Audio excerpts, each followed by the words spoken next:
We're that much closer to getting an acquittal for the president, which is the outcome that is certainly warranted. I would just want to step back, as I'm hopeful this is going to end tomorrow night. Step back and just say, if you go back to September 24th, when the Speaker of the House announced that they were going to start this impeachment investigation, the conventional wisdom was that there would be Republicans who would be voting for the articles of impeachment as they left the House. She would have never predicted, none of you would have predicted, that every single Republican in the House would vote against the articles.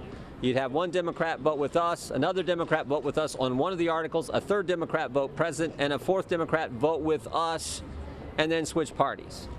And I think the real question is tomorrow, how many Democrats are going to vote to acquit the president and do what happened in the House? That, to me, shows you how strong the president's case is, how good the arguments have been made by the White House counsel.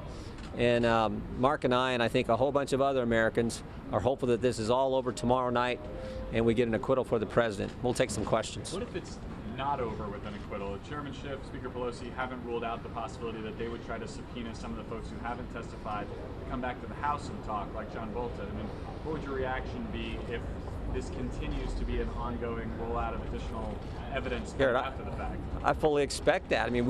I mean, that's just par for the course for these guys. I mean, it started, on February of last year when Michael Cohen came. Their first announced witness, their first big announced witness for this Congress was Michael Cohen, a guy who came in front of our committee and lied 7 times under oath. That was there. Then it was the emoluments issue. Then it was the White House security clearance issue, and on it goes. They're never going to stop attacking this president, so I fully expect that. But the American people understand that it is ridiculous, and they see through it.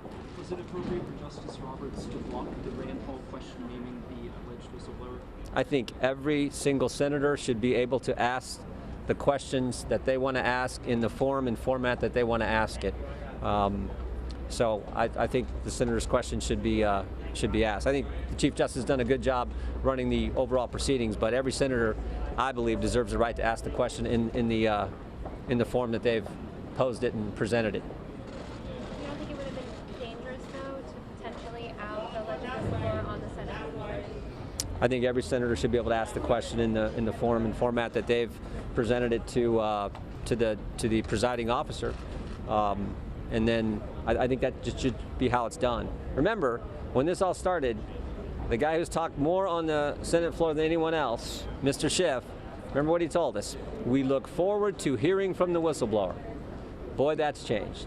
That has certainly changed. So I think, like I said, Senator Paul should have been able to have his question posed to the House managers and to the, I think it was probably directed to the House managers. Are you optimistic that it'll be over tomorrow? Are you confident it'll be over tomorrow?